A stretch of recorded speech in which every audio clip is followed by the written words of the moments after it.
Whores, and welcome back to Slashers Podcast. It's me, Mikey, again, taking you on a trip to conversion therapy. Yay! Who would have known Fuck It December would turn into Fuck Religious Zealots December, am I right? But we'll be reviewing Danishka Esterhazy's Killer Body Count, a tale that proves what I always knew. There's some things you just can't talk about with your parents.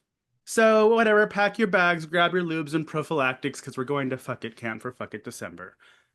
This is Slashers, favorite horror podcast about your favorite horror media. It's me, Mikey, joined as you can hear by the yelling, Aid, and as you can hear by the defensive tone, Lance. Say hello to the mutant goons from beyond, boys and girls. Hello, goons. And you know what? Next time, y'all could just flash versus the world for all I care. I'll just let it happen. It's totally fine. Hi. Oh, great. You're gonna piss Lance off on my episode and I have to deal with it?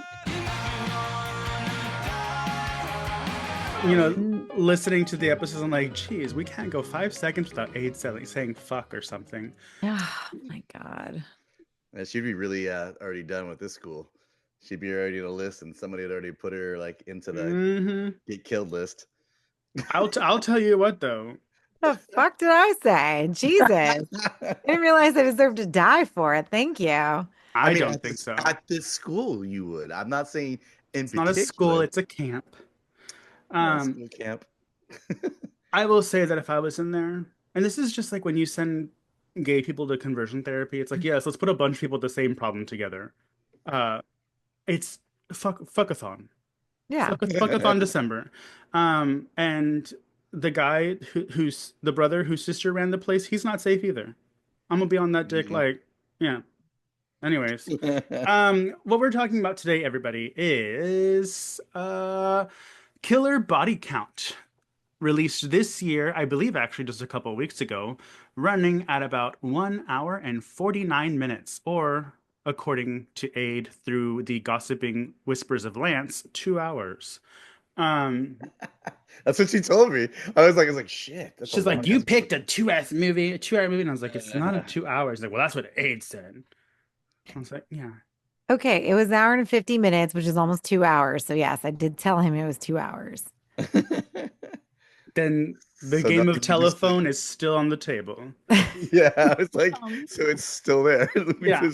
So everybody's telling the truth is what I'm hearing. Good. Yeah. It's like nothing was misheard, so go on. Yeah. And this film was directed by, and I'm sorry if I mispronounce her name, Danishka, the last name is hard, Esterhazy? Esterhazy? Something Danishka like that. Esterhazy. Yeah. But there's an E, not an A. Esterhazy. Esterhazy. I don't know. Either way, if you've watched this movie without knowing who she is and you've seen the remake of Slumber Party Massacre, you'll be like, this seems a lot like Slumber Party Massacre in a good way. And so she did Slumber Party Massacre, a film called I Was Lorena Bobbitt, which is, you know, she likes powerful women, I guess, and the Banana Splits movie. And the film was written by Jessica Landry, who I was looking at her resume. She does a lot of TV movies. I didn't look too much into them, but it seemed kind of like Lifetime type movies, which makes sense because this film comes across as like a rated R made for TV film. Like a time for adult scenery. Lifetime After Dark, if you will. Yeah. Well, I will say, audience members, if you haven't seen this movie, it's on Tubi for free. I think it's fun. You should watch it. It's a quick 2 hours. But give it a watch because from here on out, we're going to spoil it. When I saw who the killer was the first time, I was like, he did it. Not really expecting him to be the one that did it. Now, to be fair, there's a couple of people involved, but the first, like, the main guy, I was like, oh, he did it. But we'll discuss that later. Another thing that this movie has in its favor is that it has pretty decent practical effects for the kills, which some of it I was even like, oh, y'all did all that for a little slasher movie. I respect that. Like when Homegirl gets the incense burner in the face or whatever that ball's called that they swing. Yeah. That's exactly what it is. Yeah. And so I was going to ask, what was y'all's favorite kill? Oh, that poor guy. And he was the cutest one too, getting the 50-pound dumbbell in his face. They like I was I don't. surprised 'cause that was CGI, right? That's what I Abe? was gonna say. I don't know if that was CGI or not, like the blood Yeah. splatter, but that was a lot of blood, and it looked really good. It The was definitely blood, CGI.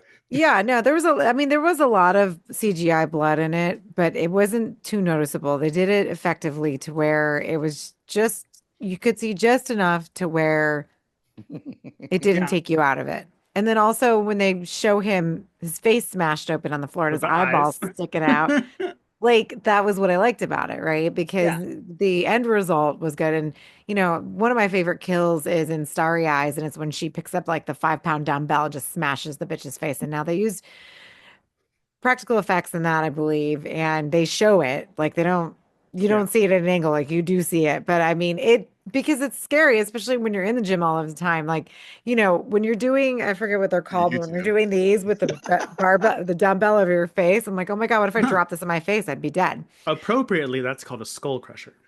Well, yeah, it's because you would fucking, probably Crush crush your your skull. skull. Exactly. So, No, he did anyway, have a really good Lance death. wouldn't know. Oh no. No. I'm According listening. to our Gym Rats app, he doesn't know anything.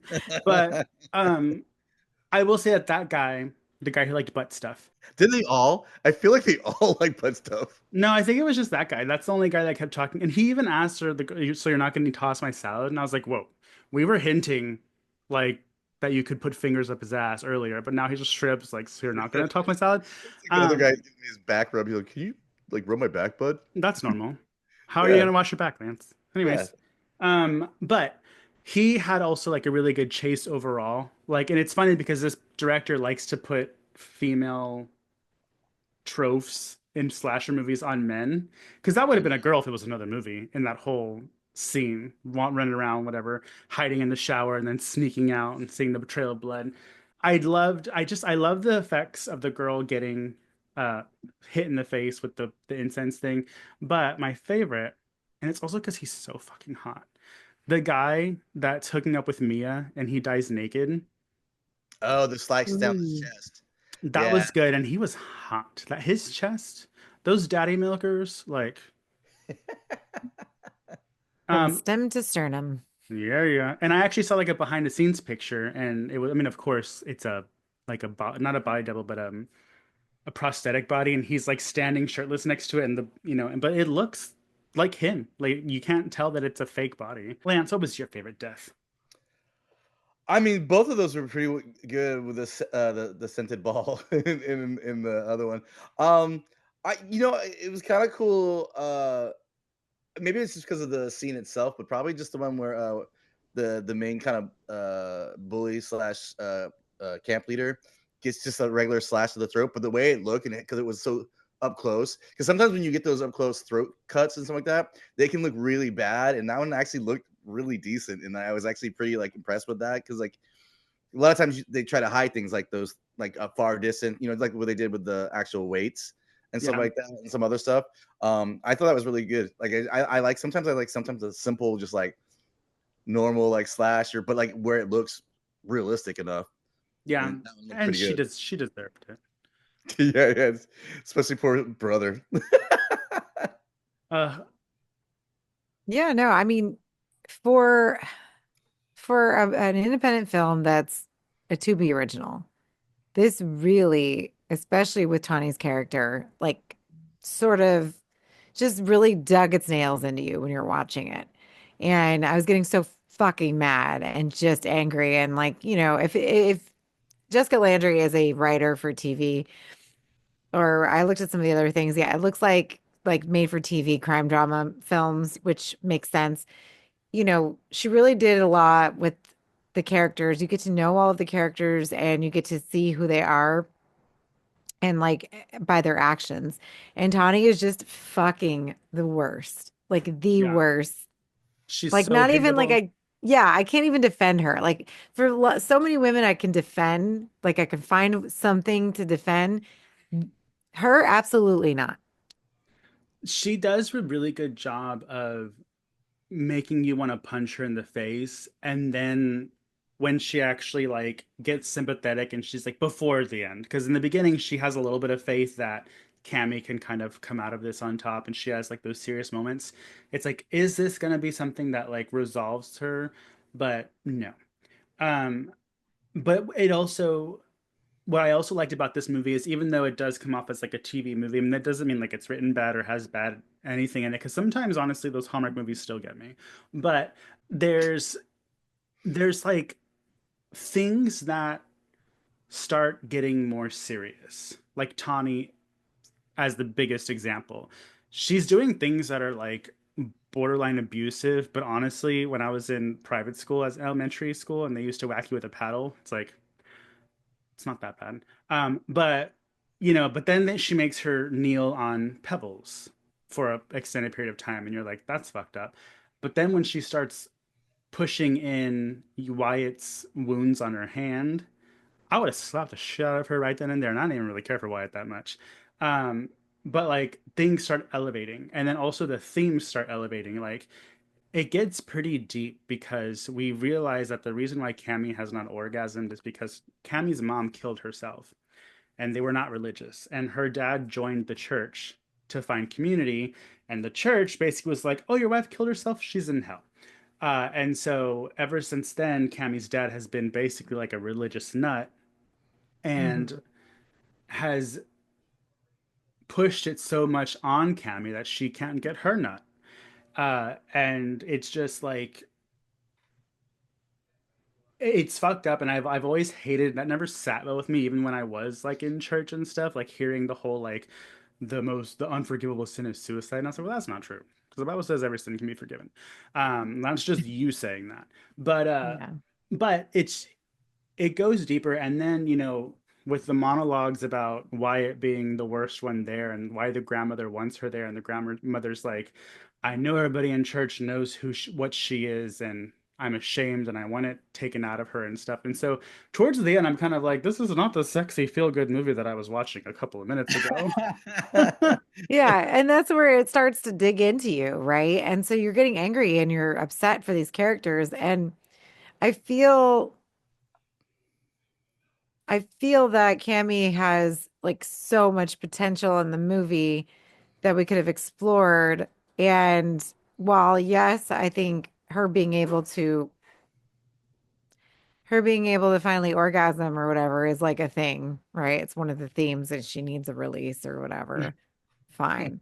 I don't know if it that we even needed that because at this point, we were discovering all of these things. There is this whole like her father has an entire conspiracy against her. And just so that's why I'm like, there's so many great moments of the movie, and I'm just wondering because I looked on one of the reviews, it was like a 3.5 out of 10. Why would it gotten that review? And I'm wondering if it's because there are some things in the film that just kind of take away from it. Maybe this is why we're at the 2 hour mark because there are scenes in it that maybe we don't necessarily need. Because, like you said, Mikey, why it was, I think, the weakest link of the film. Yeah, Like, just oh, she's kind of tomboyish, so we're gonna make her a lesbo, and just now she's and then she keeps disappearing, so they're trying to make her the red herring, and I'm like, this girl had no character. Like I kind of didn't give a fuck about her. Like she had no personality. She was yeah, just like, meh, Well, that's what I'm meh. saying. Where that's where they took out, like, you know what I mean, like there was a missed opportunity with that character, and then the fact that, like, you know, it seemed like, again, the weird sex scene with them. You know what I mean? Yeah, she got off, but like it's literally in the midst of like a billion people being murdered and then being chased, and now they're in this cabin trying to look for some kind of reason why everybody knows anything about the cabin. But then you have that moment right there, which seems unnecessary to some degree. You know what I mean? But then the scene where she's seeing parents on the camera talking about how they've given up on their child, that shit fucking hits.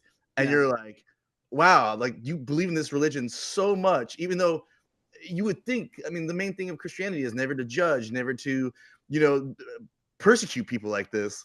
And yet that video by itself screamed your own family is persecuting you and judging you instead of just living for who you are and what you are and being, you know, I mean, that's a great scene. But then again, right before that, you have, so how am I taking that serious when you just took it 2 seconds to bang one out? You know, it's like, it's like, that's what I mean. I understand what you're saying because like there's a lot of moments where you're like, but I mean, where is this the part where you try to keep this campy but yet get a message across at the same time? I mean, yeah. Yeah, and also the we touched on it briefly before the episode, but the lesbian theme was strange because I know they wanted it to make it seem like the reason why Cammy hasn't had an orgasm is because she's been a lesbian this whole time. But which is fine, but also like I didn't really like that it was like an epiphany, like, oh my God, it's been girls this whole time. It's like she could have just like both. Like a guy could have gotten her off if she just wasn't feeling guilty about it. Because I feel like it's not something that it doesn't just whack you in the face. Oh, I like girls. But Um, Yeah. that's a trope itself, right? Like, I mean, in that alone, with some certain movies where they do that a lot, it seems like. yeah. I just felt like it was forced because she clearly is like obsessed with guys. Like, she's boy crazy. She And she keeps reminded watching me, them shout. yeah, right. And she's having a good time. Like Oh, she's getting off on it. She's getting off on the fact that she's watching the two having sex before, what's his name gets filleted open. Yeah. And so like, you know, I just I kind of feel like sometimes and this was the same issue that I had with the bitch in the Fear Street movies. Like she seemed like a predatory lesbian, in my opinion. Like she was very like like in Fear Street. And so when this movie, I kind of feel like you're kind of forcing this to happen and it's not necessarily organic. There was never a moment like when they first saw each other, like Cammy likes her because she likes that she's talking back, right? So she's like, cool, this is like my friend. Yeah. And that's how a lot of women bond together. It doesn't necessarily mean I'm going to go out and sleep with you. Like, you know, that's so I just didn't see it coming. Like I think I thought it was kind of forced. And this, in the same vein that I thought the whole bullshit with Fear Street's forced. I don't know because I've seen movies with lesbian characters and lesbian couples where it is believable and it's organic and this is fine. And I don't know why this is such a hard thing because mostly anytime I see a gay couple, like men in a movie or in a film or in TV, whatever, anytime I see that, like for instance, Cam and Mitch on Modern Family, two completely opposite characters, but you believe they're together, right? Yeah. I don't know why it's so difficult for lesbians to be portrayed on screen. And because I'm not a lesbian, I don't get it. Maybe that's why, but I'm also not a gay man either. So, Yeah. what is that? I don't know what that is. I Sorry. think it's just a lack of chemistry in the creative process because really, if you wanted us to believe, it wouldn't have been hard to believe that that was the case if it wasn't like women only, if that makes sense. Like there would have to have been some sort of build up where like sexual tension's been there because you can tell it's coming because they do the shots where they're like staring at each other a little bit too long and all this stuff. But it's like, yeah, but there has to be more. Like when she gets scared and she sees someone getting murdered, no one believes her, and she asks her to sleep with her. Like that's a perfect time to start building some tension because they're sleeping in like a full size bed together. Um, but and the fact that it just like is like a light bulb moment.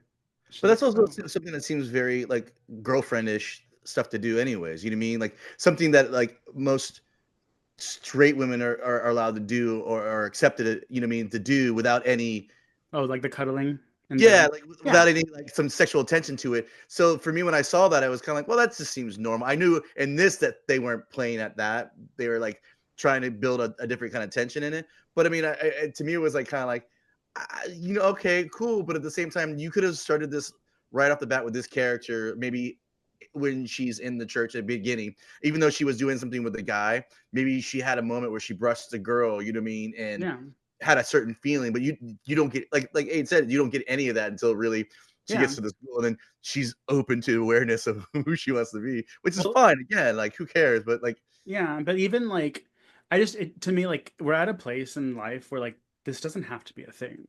Like yeah, if she's horny and the other girl's horny and they decide let's figure it out, cool, just do it. But like the whole I don't know, it seemed too much like an epiphany to be believable. Because even when I was looking at I had to pause it and it was almost over and that hadn't happened yet. And I saw like there wasn't much left. And I was like, oh, I guess they're not going to go deep into what's going to happen there. But no, they did just for like 5 seconds of finger blasting.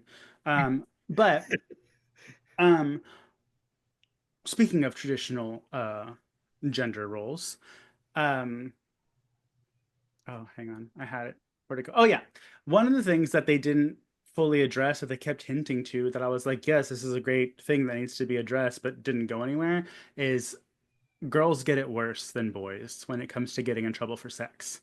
Oh yeah, yeah, 100%. And they kept talking about it too. Yeah. Like it kept like it felt like it was gonna get somewhere. Like because and they all brought it up. It all was one of those like, oh, you always get yours, I don't get mine, and you're like, okay, you know what I Yeah. mean? Pay it off, please. Like, Yeah. And I it's mean, it's a great concept, but it no, brings just more awareness rather than a discussion. Go ahead. Ig. oh no, no. I was just going to say, like, I feel like it was not just with that too, it was throughout the movie because, the guys can get off and the girls are just kind of left wanting. It's not just Cammy, but it's also Mia. And it would have been the one I like, Allie, too, if Allie. she didn't insist, right? Hmm. And so, and it's true because men are always put at the forefront. Men are always expected to have experience, but they have to have experience somewhere, right? Women are yeah. supposed to stay these innocent flowers, forever until they get married. And then, but if a man does the same thing, like it's similar, like, me growing up with a brother, my brother was allowed to do anything he wanted to fucking do at whatever age. But, I had to be home at a certain time. I couldn't go in a car with a guy. I couldn't do this. I couldn't do that. I couldn't go anywhere. And it's to me, oppressing women like this and then having that when they get to the camp that a woman is the one in charge and she's pulling the strings and she has the sexual autonomy to do what she wants with her brother. Um, Yeah, but he's hot. He's hot but he's though. the only one in the room, I guess, so she got to get it somewhere, right? Like her having the control, but then she also wants to instill these values that women are less and that we need to be in our place, and yet she's doing the exact opposite as well. It's such an interesting topic, and the fact that we have in a movie that is presented as a little bit campy and obviously it's to be original, like I mean, we can only expect so much from this. There were a lot of deep moments and so many things that I think could have been better to off if they had explored them more than worried about forcing a lesbian relationship, especially when I feel like Cammy is more of the kind of person who's just attracted to the person and not the gender. Does that make sense? She's an opportunist. Yes. Same girl. Yeah. Um, yeah, but that's what I love about this director also is that she's able to marry campy with social commentary, not like annoying, like, "Meh, I'm so extreme commentary, but just like, yeah, this is happening and this needs to be addressed. But you brought up a good point. The brother and the sister are fugging. And she makes it a point.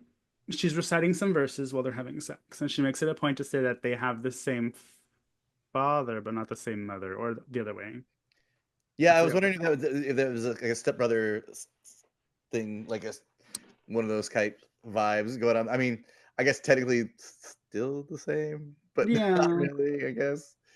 I mean, either way, but what I also like about this film is that you have redeeming characters because like even though the brother is running the camp and lets the sister do what she does, he is not innocent, but he's just weak.